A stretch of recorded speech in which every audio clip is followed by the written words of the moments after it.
प्यारे बच्चों नमस्कार। आज देखते हैं अपन कोटा दुर्ग। ठीक है, सिंपल है, इसमें कोई ज्यादा खरीस्ता नहीं है। नदी कौन सी? चंबल नदी के किनारे कोटा, तो चंबल नदी होगी। प्रकार भूमि दुर्ग है। निर्माण 1631 है।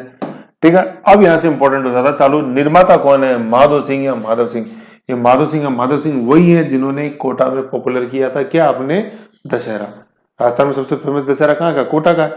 वैसे अपन देखते हैं इंडिया में एक तो कहाँ, बेंगलोर कर्नाटका, एक अपने शिमला, और राजस्थान में कोटा का। तो ये माधव सिंह संस्थापक है उसके। और माधव सिंह कहाँ के संस्थापक हो रहे? स्वतंत्र कोटा राज्य के संस्थापक। और कोटा किससे स्वतंत्र हुआ था? बूंदी से, है ना। बूंदी से निकला कोटा और फिर कोटा से निकला झालावाड़, ऐसे उत्तर से दक्षिण। ठीक है, तो माधव सिंह। ठीक है, माधव सिंह या माधव सिंह निर्माता किसके? अपने कोटा दुर्ग के। प्राचीरों का निर्माण किसने कराया? झाला इनके सेनापति थे, तो झाला जालिम सिंह ने। ठीक है ना, कोटा के दीवान थे। दीवान का मतलब प्रधानमंत्री। तो अपन ने देखा था झालावाड़ के अंदर गागरोन में जो 13 परकोटा बनाया वो भी किसका था? झाला जालिम सिंह का। तो झाला जालिम सिंह इनके सबसे इंपॉर्टेंट सेनापति थे कोटा के। फिर अंग्रेजों का असफल प्रयास हुआ 1804 में इसको जीतने का। ठीक है, कर्नल मेसन, है ना, मेसन बोला, मेरा सन मेसन। ठीक है, तो झाला जालिम सिंह ने हराया। नॉट इक्वल टू लिखा हुआ है, मतलब झाला जालिम सिंह ने इनको निर्णायक पराजित किया। किसको? अपने कर्नल मेसन को। ठीक, यूं है। ठीक है ना, तो क्या था ये 1804 में झाला जालिम सिंह सेनापति, अंग्रेजों ने आक्रमण किया, लेकिन उस आक्रमण को असफल बनाया किसने? झाला जालिम सिंह ने। और आक्रमण किसने किया था? मेरा सन। मेरा सन से क्या हो जाएगा? मेसन। यू कर्नल मेसन, मॉक मेसन नहीं है वो अलग। ठीक है ना, मेसन, मॉक मेसन संबंध जोधपुर से, ये मेसन है। मेरा सन मेसन जालिम सिंह। फिर 1857 के विद्रोह के समय क्या था? 6 माह तक विद्रोहियों के अधीन रहा था ये दुर्ग। या था क्वेश्चन इनमें से कौन सा दुर्ग विद्रोहियों के अधीन रहा 1857 के विद्रोह के समय? तो कौन सा दुर्ग? अपने कोटा का दुर्ग, जिसका निर्माता कौन? माधो सिंह। परकोटे का निर्माता कौन? जालिम सिंह। 1804 में अंग्रेजों को किस अंग्रेज सेनापति ने हमला किया? मेसन ने। हराया किसने? जालिम सिंह ने, जो परकोटे का निर्माता था। प्राचीन मतलब परकोटे का। दुर्ग में स्मारक है झाला हवेली।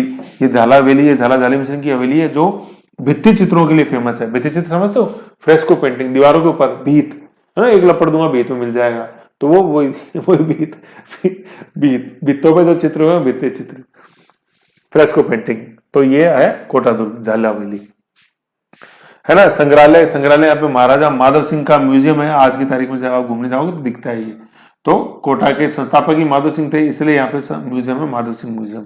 और कर्नल जेम्स टॉड ने क्या बोला कि आगरे किले के बाद कोटा दुर्ग का परकोटा सबसे बड़ा है, क्योंकि निर्माता कौन था? झाला जालिम सिंह, जो अपनी बहादुरी के लिए जाना जाता था।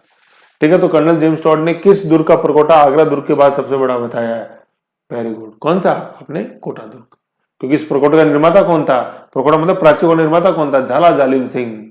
इतनी शक्ति थी कि अंग्रेजों से लड़के अपने वंशजों के लिए अलग प्रांत बना लिया, झालावाड़। ये थे अपने झाला जालिम सिंह। और माधो सिंह या माधव सिंह, जो कि कोटा राज्य के स्वतंत्र संस्थापक रहे, उन्होंने निर्माण किया कोटा दुर्ग का। समझ गए? जाना जाता है अपनी भित्ति चित्र वाली हवेली के लिए, जिसको हम बोलते हैं झाला हवेली। और किसकी है? झाला कौन? झाला जालिम सिंह। सबसे इंपॉर्टेंट सेनापति कह लो, चाहे दीवान बोल दो, ये ऑल इन वन था। रेवेन्यू का भी हेड, मिलिट्री का भी हेड, सबका हेड, होम अफेयर्स का भी हेड, सबका हेड कौन? झाला जालिम सिंह। ऐसे समझ गए? और फिर कर्नल जेम्स टॉड ने बोला कि आगरा के बाद जो इंपॉर्टेंट है दुर्ग जिसका प्रकोटा, वो ये कोटा का दुर्ग अपने। तो ऐसे कोटा में शॉर्ट एंड स्वीट है, कोई इसके अंदर ऐसे ज्यादा है नहीं मैटर। जबरदस्ती मैटर कहां से मैं बनाऊं? जब है ही इतनी लिमिटेड चीजें तो बस इतनी ही है, नहीं क्या? ऐसे। ओके, नेक्स्ट अपन देखेंगे, अब आएंगे नागौर। नागौर में 4 दुर्ग आएंगे। नेक्स्ट अपन देखते हैं नागौर का दुर्ग। ओके।